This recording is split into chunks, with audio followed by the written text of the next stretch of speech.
Welcome back to another episode of Big Boy Pants Golf, all my Big Boy Pants Golf livers of life. Other options were obviously Big Boy Pants Golf zealots or Big Boy Pants Golf extremists. But I'm going to use livers because you also are living life with logic. Kevin14 got into the comments section of yesterday's video and came out strong with recommending the First Cut podcast.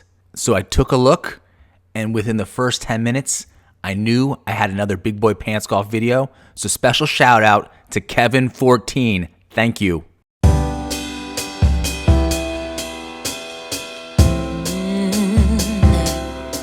So yeah, this has been tried before by Greg Norman against Tim Fincham. Is Mark Immelman, Trevor Immelman's brother, correct in that this was tried before by Greg Norman against Tim Fincham? And so this is round two, and the PGA Tour have been around this block one time before. But what happened the first time around this block? Norman says he has as well in a recent interview with Fox News, and he's like, well, the PGA Tour are following exactly the same playbook. This begs the question, what was the playbook the PGA Tour used the first time around? And I'm like, well, if they won the lawsuit the first time. Did the PGA Tour, in fact, win this lawsuit the first time around? Why would they start trying to follow a different playbook? But that's just me, logical golf instructor. So what exactly went down in the 90s regarding the first time that Greg Norman tried to do this? That's what we're going to find out in today's episode of Big Boy Pants Golf. It's going to be like an episode of Scary Bear Attacks, probably one of the top 10 channels on YouTube where I'm going to read a lot to you. No images of bears in the background, though. I'm only going to read the relevant parts because you don't need all the foo-foo stuff because you put your big boy pants on. Fincham, as in Tim Fincham, had a decision to make, and both the problem he faced and the way he solved it illuminate the economic importance of professional sports and the special niche that golf enjoys with some of Capitol Hill's premier lawmakers. Again, this is from back in 1995, so it notes that the number of PGA Tour events has grown from 72 in 1984 to 125 events in 1994, while purse money over those years ballooned from $26.5 million to $107.3 million. The PGA Tour's operating income for this year is projected to surpass $280 million.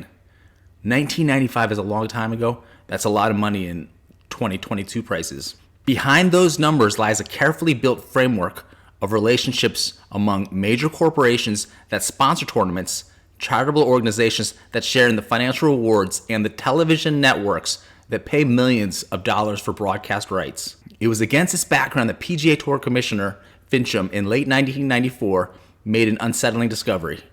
After a 4-year investigation, antitrust lawyers at the Federal Trade Commission in Washington had decided to seek government action to nullify two little-known PGA rules that all professional golfers must accept as a condition of joining the PGA Tour. One of the rules forbids golfers to play in a non-PGA event without the commissioner's permission. The other gives similar veto power over appearances on televised golf programs. Together, the provisions enable the PGA to dominate the business side of professional golf, constraining the opportunities of rival promoters. And here we are again. It's the PGA Tour wielding the same power, the same hammer of, hey, you can't compete in any event without our permission. Live golfers, you're competing over there without our permission, get to stepping. And the whole issue is about televised golf programs. That's where the big money is. Without those rules, Fincham and the PGA feared golf could be swept by the type of costly disruptions that have dogged other professional sports. Rules that have dogged other professional sports. You mean anti-competitive rules. The choice for Fincham was whether to respond to the FTC in the PGA's traditional low-key manner or launch a more vigorous frontal counterattack. Oh, I'm slipping away. We decided to raise the profile a little bit, said Fincham, a lawyer who served in the Carter White House. We just wanted the FTC commissioners to understand this was a very important matter. Of course, vested interests of all kinds, from Fortune 500 companies to labor unions and environmentalists, often seek the aid of members of Congress. And the validity of the FTC antitrust lawyer's position remains a matter of opinion. This is huge, so I'll read it again. And the validity of the FTC antitrust lawyer's, as in plural of lawyer, position remains a matter of opinion. Fincham said that while the tour's disputed policies control players, the restraints are necessary to assure TV networks and sponsors of a reliable supply of quality golfers. And that's exactly what they're not going to get now that a lot of the big names and needle movers have gone to the Live Golf Tour. And so now these TV networks and sponsors are saying, hey, I'm paying for all of these guys and they're all gone, so why should I be paying as much? The value you're providing is being diluted by Live Golf Tour. Now back to the article. He also pointed out that the PGA Tour's growth helps charitable organizations which received $31.7 million from tournament-generated revenues in 1994. Is this basically charity washing? So that you always just behind the shield that, hey, this is for charity, we're doing this for charity. Notice how often the PGA Tour keeps bringing up how much money they give to charity. But they never reveal how much they're keeping for themselves. It's not transparent. I'm pretty sure that one of their sponsors is PricewaterhouseCoopers, so it's all kept internal. Our sponsor will do all the review of our numbers, but we won't release anything. No one really knows what's going on. On the other hand, the FTC's attorneys argued that the rules unreasonably restrained competition in violation of antitrust law. They recommended that the FTC file a formal legal complaint to nullify the rules. This is the FTC's attorneys. The Federal Trade Commission's Antitrust Department recommended that the FTC file a formal legal complaint to nullify the rules. However, you have the economists at the FTC, according to sources, opposed taking action against the PGA, arguing internally within the FTC that the tour's growth justified the rules. Which is strange because if your growth relies on violating law, then you need another format, right? Another system, another way of making money or revenue. If you can't make money without violating the rules, do you then just say, hey, the rules shouldn't apply to me because I can't make money without it? Yet, whatever the legal merits of the case, what Fincham achieved when he decided to raise the profile a little bit was extraordinary. The lobbyist's equivalent of a hole-in-one. If someone knows what the difference between lobbying and bribing is, can you get in the comment section and let me know? I've always found it a little bit murky. Fincham first contacted the FTC commissioners personally and with the help of the PGA Tour's lawyer lobbyists and public relations consultants, who included a former White House press secretary. In press releases and media interviews, Fincham challenged the confidential conclusion of the FTC lawyers. He helped persuade corporate sponsors of tournaments and charities from Monterey, California to Westchester County, New York, to write members of Congress and to the FTC. And maybe this is why we have so many press conferences and so many PGA Tour players getting interviewed on putting greens just to sway public opinion. Because we know these guys don't know the law. He also pressed the PGA's case directly with Congress. It was an opportune moment. The PGA case was playing out just as the FTC faced a 20% budget cutback from the Republican-controlled Senate. What unfolded demonstrated how vulnerable the FTC is to political pressure, even though the agency is supposed to function as an independent regulatory and law enforcement agency. Sounds kind of compromised if you ask me. Interviews and documents obtained by the Times under the Freedom of Information Act show that no fewer than 26 members of Congress, Republicans and Democrats, wrote to the FTC commissioner about the case. We went to the Hill and we had a number of meetings where we presented our case, Fincham said, adding that he sought the members' help to make sure the FTC commissioners think this through.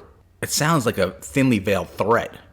We encouraged a number of congressmen to write letters, and some of them did. Among those who did was Senate Majority Leader Bob Dole, the current frontrunner for the Republican presidential nomination. Others included Senate Majority Whip Trent Lott, Bill Archer, Chairman of the House Ways and Means Committee, Major House Majority Leader Dick Armey, and the House Democrat Caucus Chairman Vic Fazio of Sacramento. Dole took the extra step of making his point on the Senate floor. I understand that the Federal Trade Commission is considering filing a complaint challenging the PGA Tour's rules, Dole said on February 15th. I question whether the public interest would be served by eliminating the foundation for the success of the tour. So, rules shouldn't apply to this tour, because if they do, then the tour won't be successful. President Clinton's nominee to be chairman of the FTC, Robert Pitofsky, also got an earful regarding the PGA case at his Senate confirmation hearing in January. I understand for 4 or 5 years now, you have got a bunch of lawyers wanting to try to mess up this sport, Senator Ernest Hollings told Pitofsky, adding, the FTC is still fiddling around, trying to find some trouble, and that is what I will be interested in. Another opponent of the investigation was Representative Michael G. Oxley, an Ohio Republican who chairs a subcommittee that oversees the FTC. Oxley twice wrote letters to the agency. On January 26, he urged the FTC commissioners to disregard the staff's recommendation to file a complaint against the PGA Tour. On June 13th, Oxley wrote again, seeking a briefing regarding the investigation on a confidential basis. You tell me if this is shady. Oxley himself is no stranger to PGA golf. He's among 20 members of Congress who are invited each year to play with some of golf stars in an exclusive 18-hole event staged in conjunction with the PGA Tour's Kemper Open, according to Michael F. Deneen, a tournament organizer. Deneen is a lobbyist for the Kemper National Insurance Company's sponsor of the annual tournament in suburban Maryland. You wash my hand, I'll wash yours. Invitations to the event, in which the congressmen and other amateurs play alongside the pros, are hard to come by. I've never gotten one. Organizers said that outsiders who want to play must get on a waiting list and, if called, pay an entrance fee, which this year was $3,250. Deneen said the Kemper companies have waived the fee for the congressmen and for a handful of the company's own top-performing insurance agents. Not a bribe. Oxley confirmed that he's never paid to play in the tournament. He says he does not believe he was required to report the playing privileges as gifts in his annual disclosure statements. That's questionable. A spokesman for the House Ethics Committee declined to comment. Oxley said he contacted the FTC because he thought the PGA investigation was simply wrong. That's not how the law works.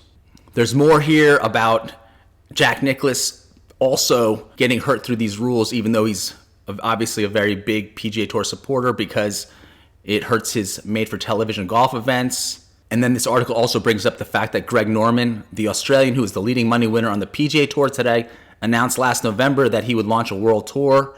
And now you kind of see that obviously Greg Norman is doing this again. But more importantly in this article, we have, I am concerned that eliminating the PGA Tour rules would only serve to fix something that isn't broken, effectively destroying what is perhaps the only professional sport which is still working today, said Senator Conrad Burns in a May letter to the FTC chairman. Fincham's campaign took several months, but in the end, the score wasn't even close.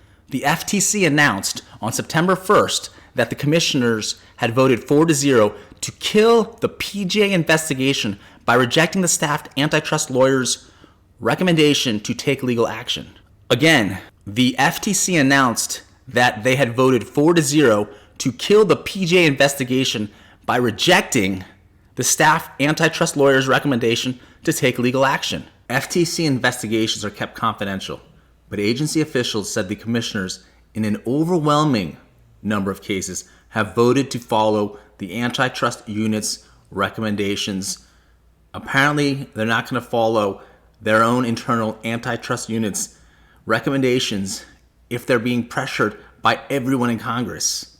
And all the sponsors of the PGA Tour are writing in, basically saying, hey, don't break up a good thing. We're all winning here. Come play for free. According to people familiar with the unfolding of the PGA investigation, the congressional overtures injected attention that could not be ignored. It's very uncomfortable when all the members of Congress are telling you to look the other way. I'm sure it was a factor in their decision, said Edward L. Morehouse, Executive VP and General Counsel of the PGA Tour, referring to the FTC commissioners' 4-0 vote, adding that he believes the PGA prevailed on the basis of legal merit, despite the fact that the case was never investigated because all the congressmen were writing in and the sponsors, etc., were putting pressure on the FTC to not investigate. Morehouse acknowledged that seeking the congressional support was not without risk. It certainly was something that we thought about, he said. We didn't know how the FTC commissioners would react to their recommendation that everyone write in letters and put pressure on the FTC to not investigate. So I don't know how this guy, again, thinks that they won based on the legal merit of the case when the points being contended were never investigated. What's also key is that the attacks on the PGA investigation came at the same time the FTC faced a new congressional leadership eager to downsize or eliminate government regulatory agencies. So now you have the pressure of, if you don't do what we say, we also have control over you to potentially reduce you or eliminate you. Who's going to actually look at the legal merits of the case in a situation like this? Nobody. Pitofsky, the FTC chairman, declined to discuss the investigation, noting that he abstained from the vote because his former law firm once represented the PGA. Generally, he said in an interview, you don't want regulators coerced into failing to do their job. On the other hand, the regulators are creatures of Congress and need to be aware of what Congress wants. And that's it in a nutshell. These guys were coerced into not doing their job. There was no investigation. So don't let me go, nah, nah, nah, nah. And hopefully this isn't don't investigate the PGA Tour 2.0 coming up. I'm all up in that love haze, so where do we Don't forget to subscribe, share, and like. And if you have a better name for Big Boy Pants Golf team other than Big Boy Pants Golf Livers, get in the comments section and let me know. I don't want to hear Big Boy Pants Golf gang, even though I know the Bloods and the Crips are getting into golf because of the exorbitant golf prices. There's a lot of money to be made. And if you're one of those people who's out there buying $550 drivers, also let me know in the comments section. Why don't you just wait a year and get it at half price? That's my question.